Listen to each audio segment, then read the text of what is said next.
Hey, yo, what's good with everybody, man? I hope everybody's having a productive day, feeling blessed. And like I always say, it's one life, one chance. We only got one chance to do this right. Let's get it done. So, with that being said, man, I hope y'all got y'all popcorn. I hope y'all comfortable right now. I hope you're sitting somewhere very comfortably. Because this is going to be a long video. Very long. Very detailed. And I got pictures for you guys. So you might want to watch the whole video because I got a lot of pictures for you guys. So let's get right into it. With that being said, hit that subscribe button, hit that like, always leave a comment. Let me know what you guys think in the comment section. Check the links in the description for my Apple and Spotify music. Go ahead and run my streams up. And you can check out my playlist section on my YouTube channel and check out my music right there.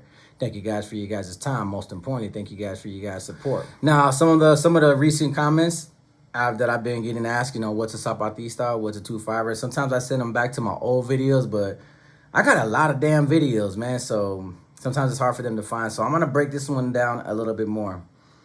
This is going to be a lot of details, but it's probably one of the biggest civil wars that's going on the SNY right now. A civil war that's actually dividing prisons, dividing its members, taking each other out while they're at war with other group segments like the 2-5ers and the NCs. So this group probably has it bad ever since their first initial war. So let me back it up a notch. When I got to the SNY in 2012, this is when I met the original founding members of the Zapatistas. Now, let me break it down a little bit more further. This one right here is the main leader as of today of the Zapatistas. But he's actually one of the original founding members, Güero G. He was a norteño, validated norteño, northern structure from Stockton. I can't remember exactly what hood. I'm not even gonna guess it. But this individual right here, it was him, and he was celled up with Vogel, the individual right here in the picture. These two individuals, you got one that's a validated northern structure, and the other one that was a validated Mexican Mafia associate. Some say he was close to becoming a made Mexican Mafia member, but, fell from grace. These individuals wind up meeting each other in the THU. Now, going through the THU, you have to go through a debriefing process, which is, I believe what they told me was it's a packet, ask you 25 questions. A lot of it's about your history, what you've done for your organizations, and they try to investigate further after they read the 25 questions and get you with more information about your organization and who you were connected to, and get information on other individuals to validate them and get them off the line to disorganize and disrupt leaderships and by taking leaderships. So that's how it works. So you got this individual right here that's from Stockton. These two individuals were the ones that came up with the concept Zapatistas. Now, they weren't even on the SNY yet. They just overheard about the Northern Riders. They overheard about the 2-5ers, the independent riders, how one of the biggest rumors that was going on is that these individuals force individuals into recruitment. And they didn't like none of the tactics. They didn't like the bullying tactics. They came up with their own group, which was Zapatistas. Now, like I told you guys on a video a long time ago, Güero G was my celly for a few days. And he was a big advocate when it comes to cultura. He didn't like that, Mexicanos would say the N-word and this and that. Like Mexicans acted too black. Even though he kind of conducted himself in that sense, in that fashion, but he was more or less like, why are you reading urban books when you can read about cultura? Why are you doing this when you could be doing this? Why don't you pay attention to this? Do you know anything about Mexicano history? Do you know about your culture? Do you know about your roots? He was a real proud advocate when it came to that. Why they decided to use the Zapatista ideology that took place in 1992 in the revolution against the Mexican government, I'm not too sure. But these books right here that I'm showing you is their literature. There's more books about the Zapatistas. There's a poetry book. Subcomandante Marcos, he has a book in itself of all his literature and all his essays and all his speeches. They seriously memorize that. They look at what he says and what about representing the indigenous people and what the Mexicanos, the poor people that are being done and how they're being extorted and how they're being exploited for their hard work and how they're bleeding out Mexico for the rich and leaving everybody poor. They were firm believers of the Zapatista ideology. Now, I've only read Ya Basta, 10 years of the Zapatista movement. That was the only book that I was in possession of. But I've got to read other ones that were pretty cool. I read a lot about Marcos, and I read about the new Zapatista. She happens to be a woman that's leading the Zapatista movement as we speak. A lot of their literature makes a lot of sense. A lot of the revolution makes a lot of sense. Che Guevara, there was another revolutionary person that they looked up to. So they were revolutionists. They believed in creating this gang was to defend themselves from the rest of these gangs that were just known to be predators that would prey and victimize their own people, victimize each other, and they didn't want to be a part of that. So they wanted to band together to come together to form a unity, form a group that represents something bigger, that was more meaningful, that had more commitment to it, commitment to the Mexican population. Because these individuals believed that the non-affiliates that were getting preyed upon by the STG groups weren't able to stand up for themselves. You're always going to have a lot of grown men that'll stand up to themselves and fight, but one man can't fight one whole group. And if he gets put on site and placed on multiple yards with the same group segment that he is on site from, they're making it hard, a stable living condition for non-affiliates, Mexicanos, Paisanos that just wanted to go do their time. Plus, they formed together an alliance with one another as a brotherhood because they were going to defend themselves from ever joining these other gangs or being forced to join these gangs.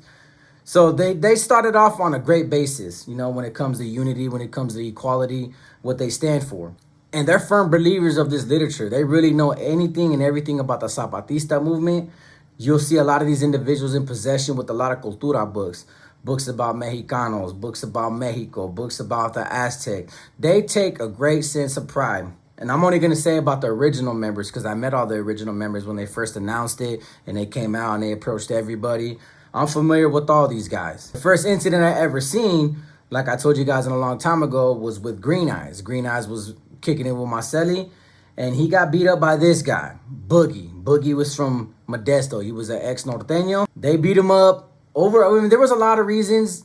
Oh, it was over a cell phone, but I think Green Eyes at the end that instigated the situation is he poked Boogie in the hand with a syringe trying to get him high off heroin off a hot shot.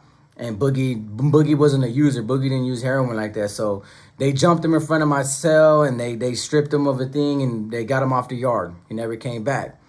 Then you had the incident with Bernie. Bernie had glasses and they sliced him up bad. Like butchering this dude, like filet mignon this dude. Multiple times, on multiple occasions. And a couple individuals, man, you got Popeye, Sporty, Spanky. A lot of these individuals got wrapped up for that incident that occurred. That's when I met a lot more individuals because I went to the hole right after that. You had boxers from Limor, another Zapatista, ex-norteño. Him and another individual wind up beating up the Mexican Mafia member, Jax Padilla. They beat him up on the tier, left him bloody, like beat him almost to a pulp on the tier. But once Boxer did that, Boxer landed in Salinas Valley State Prison, and he wound up kicking it off with the IRs. But he got overwhelmed, and they pretty much chased him off the yard. Like they were jumping him, beating him up, and that made him look bad. And he wound up selling up with the main leader, Wedo G, and he wound up locking it up out of that cell. And then, now his career is over with. Now they're gonna try to take his win. You had another individual, like I told you in one of my older videos, Wicked. Wicked was a Zapatista. He had life. He was from Los Angeles. I want to say he was from Los Angeles, if I'm not mistaken. I got into with that dude too. I almost kicked it off with that guy. But he wound up removing an S offender that wound up showing up on Sad FD yard. And that S offender was calling himself Green Eyes and butchered that dude in front of me. I'm by the pull-up bars, like knocked his teeth out, like his gums came out, like ripped his whole mouth up. Dude wound up losing his life. Well, Wicked is no longer with the Zapatista movement, but he was one of the original members. You had Casper. Casper, I believe, I want to say he was from Lodi, or he was from up north, him and his celly. When it finally kicked off, like a real war, it was a Zapatista named Triste. And I remember Triste, bro, because to me, when this situation occurred, Triste, I looked at like, man, he was a K-I-L-L-E-R. He was a killer, bro. He did his thing. Well, the 2-5er named Joe was disrespecting him because the 2-5ers were deep at the time, like I told you guys. And Joe came back Triste came back from work, and Joe was like, what's up, fool? All drunk, 2-5, homie. We were just banging on him because they didn't think much of the Zapatistas.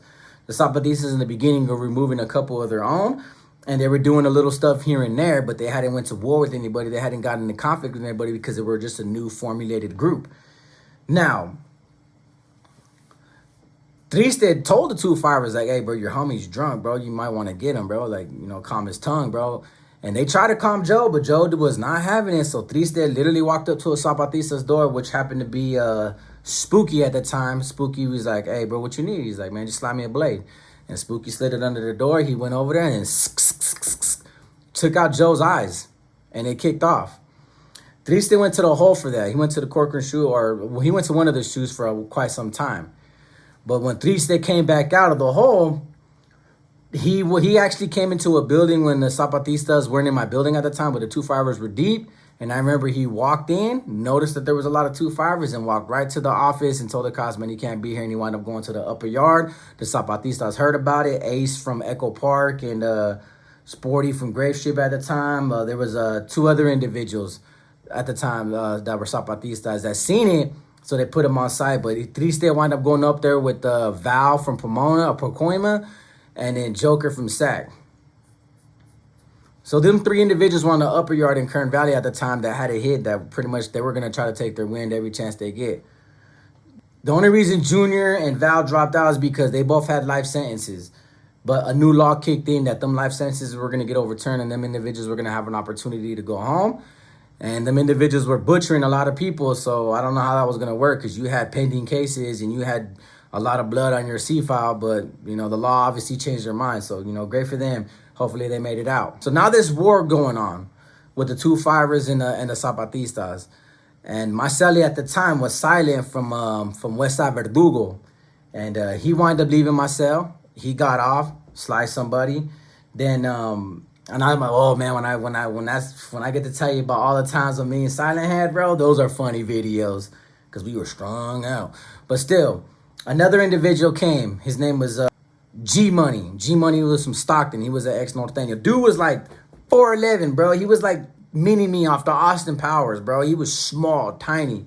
He always wore these crazy transitional glasses that I thought were hard. He always dressed up good. And when he was going to war, I've always had a close ties with the Zapatistas. I was always cool with them. I did a lot of business with them. Silent was one of my main boys because we did a lot of scanning stuff together.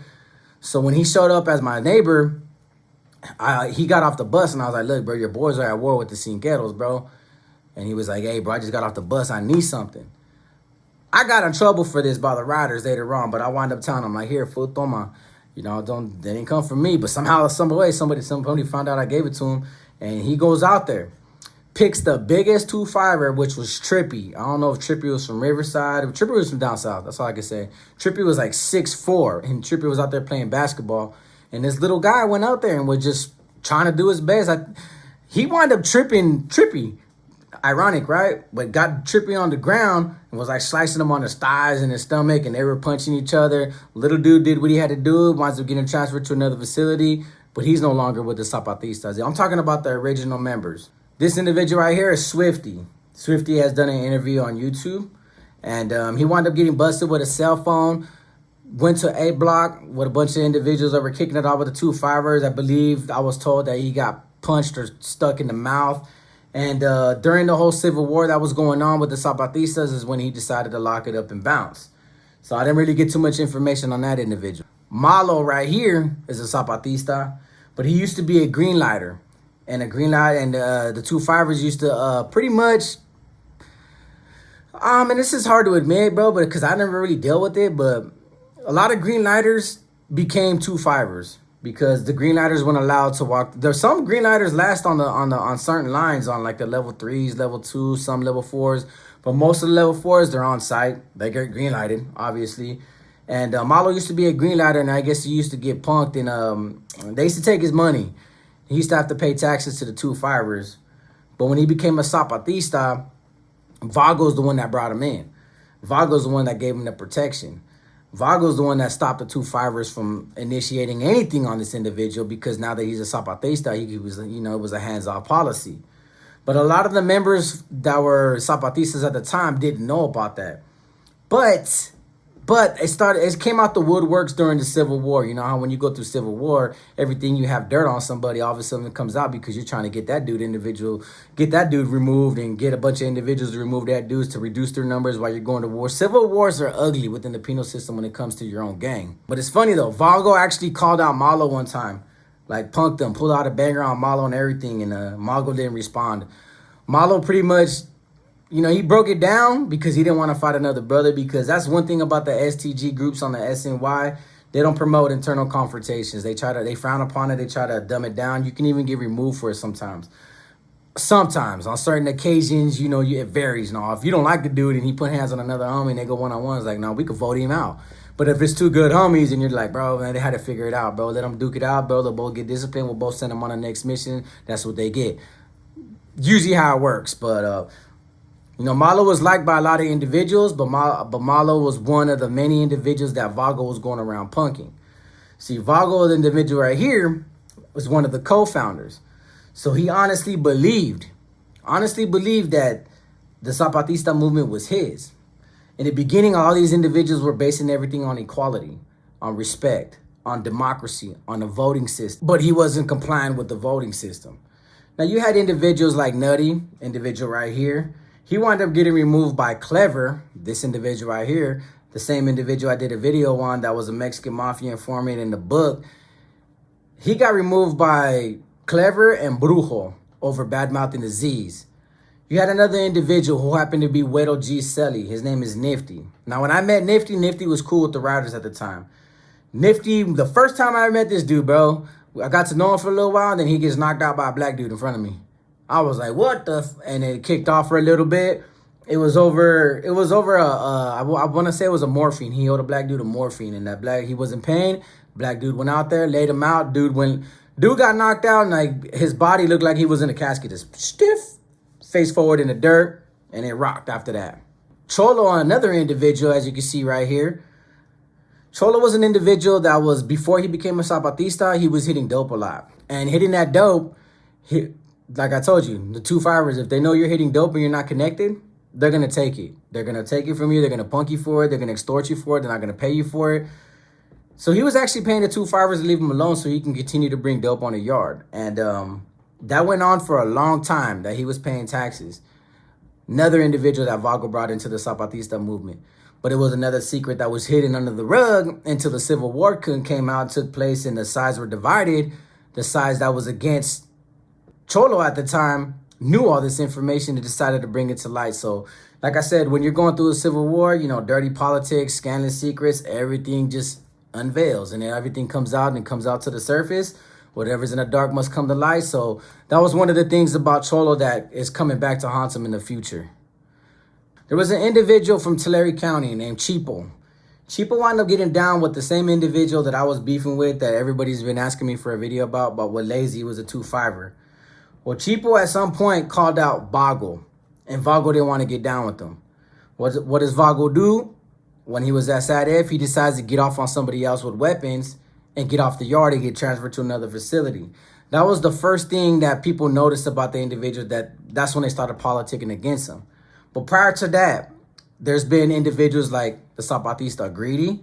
You had Angel. You had Malo. You had a bunch of Zapatistas that, looked at each other as brothers, that were believing in the concept of brotherhood, the concept of democracy, the equality. Angel had a tattoo on his chest called Equality. And Vago once goes up to him, he's like, bro, why'd you get that tattoo? He's like, man, it says equality, man, because we're all equal. And pretty much Vago was like, nah, bro, we ain't equal, bro. This is my movement. I'm the leader. I'm Zapatista, bro. And pulled out a banger and told that fool like he shouldn't have got that tattoo, that we ain't equal. That was pretty much what made everybody start really politicking against Vago a lot more, because he had the propensity to walk around like he was running the Zapatista. There was a voting the voting system was suspended. Nobody was getting their chance to vote. If you didn't side with Vago, you were against him, so you were getting a banger pulled out on you. You were going to get chased off the yard. You were going to get removed. He was going to sanction his removal on you, no matter what. He pretty much got big-headed because Wedo G at the time, when he left my cell, he went to another building, and because the 2-5ers and the Zapatistas went to war, the 2-5ers wound up 8-12 in all the Zapatistas of the yard. Wedo G at the time, when it just kicked off, in the building, Wedo G was in medical, heard about it, and asked the first dude, "Are you a 2-5er?" Yeah, and they started getting off on each other. And that's when he got slammed down. Administration already knew he was a Zapatista leader, transferred him to Salinas Valley, where he actually created Salinas Valley State Prison as headquarters for the Zapatistas. So a lot of Zapatistas that were getting off in Old Corcoran, in Corcoran Shoe, and at Sadev were landing in Salinas Valley. So all the Zapatistas, it was a trip, and I know about this because remember, where this situation occurred, I was on a yard with a lot of these guys. You know, I met a lot of these individuals. I always knew about the politics because I was always close to them. If I wasn't kicking it with the riders, I was kicking it with these guys. You know, because I kind of looked up to these guys. These guys are cool. They conducted themselves different. But when the Civil War took place, I seen everything in a different light. I seen everything that they believe in turn into just a prison gang. Everything that they stood for, protecting raza. I'm like I told you in my last video, one of my older videos. These dudes, if you're a Mexicano, if you were just a Mexican, and you didn't have nothing. These dudes were selling so much dope. They were bringing in so much dope. I know all the old ways of how they were bringing in pipelines. I know all the hitters in the Zapatista movement that were bringing it in. They had a lot of it, bro. They had the yard on lock for quite some time on different yards, on different occasions. They would sell a paper, get a TV, and go to that one person that didn't have nothing and be like, "Hey, man, you shouldn't be without a TV, bro. Here's a TV. Oh, what do you want for it? Nothing, bro." They protected people that were getting picked on. They protected people that were getting bullied. I seen them stand up to IRs. I seen them stand up to 2-5ers that were punking people, and they would hear about it, and they'd be like, "Hey, bro, leave that fool alone. Like, he ain't got that coming, bro. He ain't doing nothing. He ain't violating nothing. And does he owe you? Nope. Then leave that fool alone, or it's going to be our problem." In the beginning, that's what they stood for. They were protecting all the non-affiliates from getting punked by all these other STG groups. And I respected that, even though I gravitated towards, Northern Riders, and because of Northern California and the people who I knew that were already riders, I respected what they were doing, because on the basis of the Northern Rider movement, before the end got dropped, all the literature that was ever given to me was about we're against anti-bullying. So if you see any bullying, you want to stand up to that, no matter who it is. If it's another car and you're firm believing, you can convince the committee that it's what you want to stand on. It's a bullying tactic. You can do that. That's why I got into a lot of fights on the SNY, because I seen some scandalous stuff like done to certain people. I was like, bro, I don't like that, bro. That don't make me feel right. And I had a conscience, bro. I couldn't go in my cell and just know that it was happening, and I didn't do nothing about it. So I would step up to the plate, and as long as I didn't get nobody in trouble, I could do pretty much whatever I wanted and defend whoever I wanted outside my car. But we're talking about Vago, who's literally punked more than half the Zapatistas on the yard. Punked them, pulled weapons out, called them out, told them he was going to book them and take their life. He became arrogant. He became a tyrant. He became big-headed. He became a shot caller because Weddle G was in Salinas Valley, and there was only a small portion of Zapatistas. Weddle G was in Salinas Valley trying to secure the pipelines, trying to secure phones, trying to secure, recruiting new members and secure it for those that might be showing up over there from Corcoran Shoe that were already in Corcoran Shoe for the wars that were going on. All the Zapatistas were in these other facilities like in Sadef and Kern Valley, where Vago was out, and Vago was pretty much trying to take over. There was even a time Vago even called out Weddle G's cousin Nifty, threatened him. Nifty went and told Weddle G, and Weddle G wound up getting at Vago like, "Hey, fool, like, that's my cousin right there, bro. You better back the, you know what I mean? He's like, me and you could do it." And Vago got mad, bro. Weddle back was like, "Hey, bro, lose my contact. If you're not with me, you're against me. You're not my brother no more." And went on his own rant, became independent, and tried to take over the Zapatista movement by himself, while Weddle G was too busy trying to structure everything over here. So they wound up voting him out. But it's funny, though, because when I was around when it took place, I know about it because, like I said, when I landed in Tehachapi, I landed with a lot of individuals that did do the voting process, that did remove him, that had something to do with removing him. So I wasn't annoying about all this. I used to trip out with a lot of my boys, and we would talk about it like, man, it went crazy, bro. They're going after each other bad.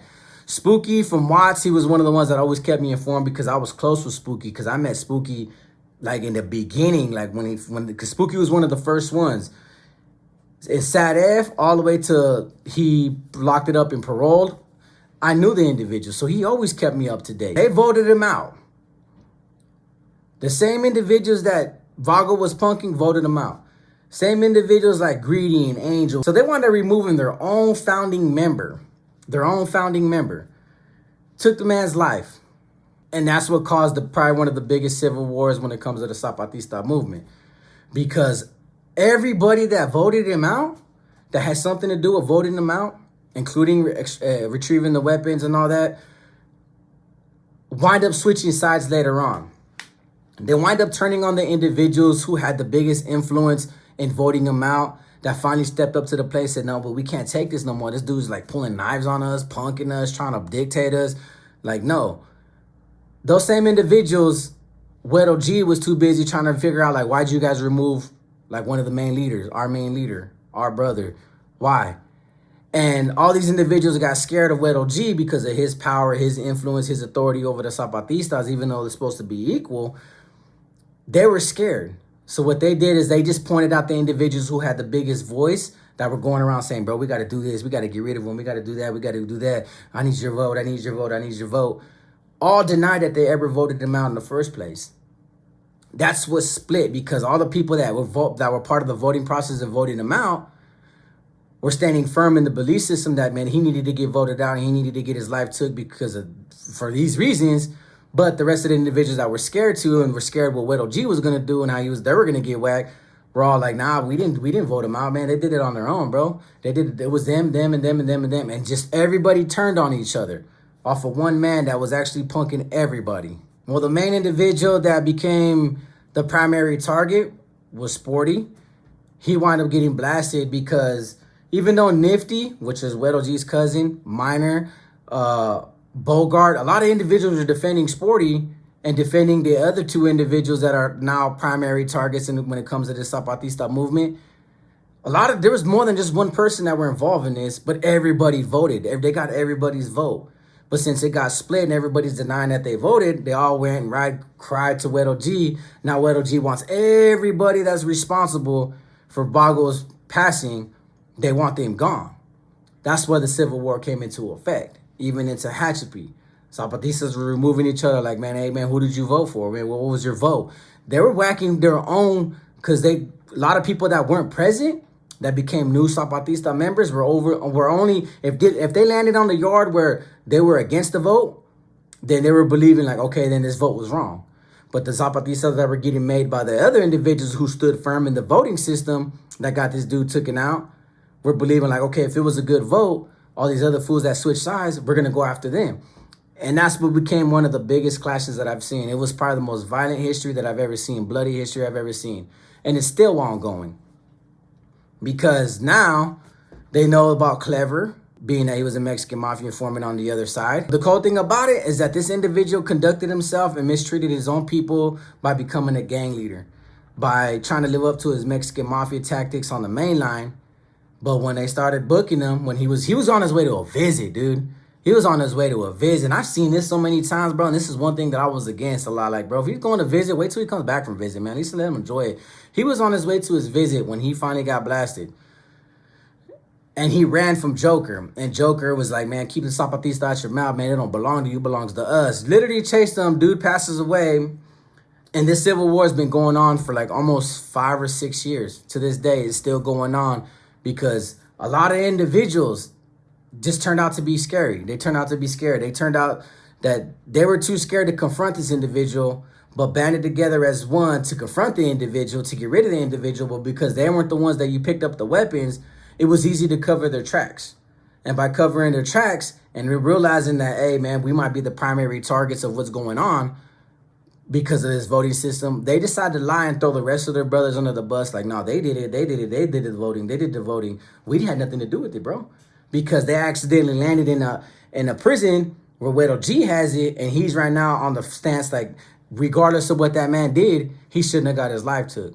You guys shouldn't have took his life. We should all Zapatistas in California should have had a part in that vote. But because they did it, and these individuals in this certain prison system that wanted to fight against this dude's tyranny and his mentality that, you know, he's going to punk all his own homies, his own brothers, and they took initiative to take the approach and do what they had to do to defend themselves and get rid of the guy, divided their whole movement. And now their movement pretty much now is like any other prison gang. They're against each other. They're taking each other out. All the rules about the Zapatistas, you know, the form of equality, the voting system, the brotherhood, we're not going to become like a prison gang. We're not going to become these other prison gangs, became exactly just that. And now with Weddle G at the head of the table and him being the only remaining founding father, he pretty much dictates it. And then you got Greedy, another individual who's becoming just like Boggle, And there's a couple more individuals whose names I can't recollect, but they're starting to become that. There was some in Tehachapi that, they would dictate the whole Zapatista movement because all the Zapatistas in Tehachapi were all young-minded new recruits that never met Vago, never met Weddle G, didn't meet Popeye, didn't meet Sporty, didn't meet Joker, didn't meet Cholo, didn't meet all the original ones. The ones that were conducting themselves in accordance. But a lot of the original ones are no longer part of the Zapatista movement because once the Civil War took place and they realized that, you were harboring secrets, you guys are scandalous, but calling them scandalous, your guys are scandalous, but calling them scandalous, and the war split, a lot of the first remaining members that ever started the Zapatista movement and that were believing in the origins of it, then the ideology of it, walked away. And that's where we're at today, is that these guys really... Think about it, man. This is the group I'm telling you that all they do is use bangers. All they do, they're all lifers. They all use bangers. They all go on missions and try to take wins. They took multiple lives on the mainline. On the SNY, should I say. And now they're going to try to take each other out. So we'll see how this pans out in the near future. So with that being said, like I always say, it's one life, one chance. We only got one chance to do this right. Let's get it done. Peace.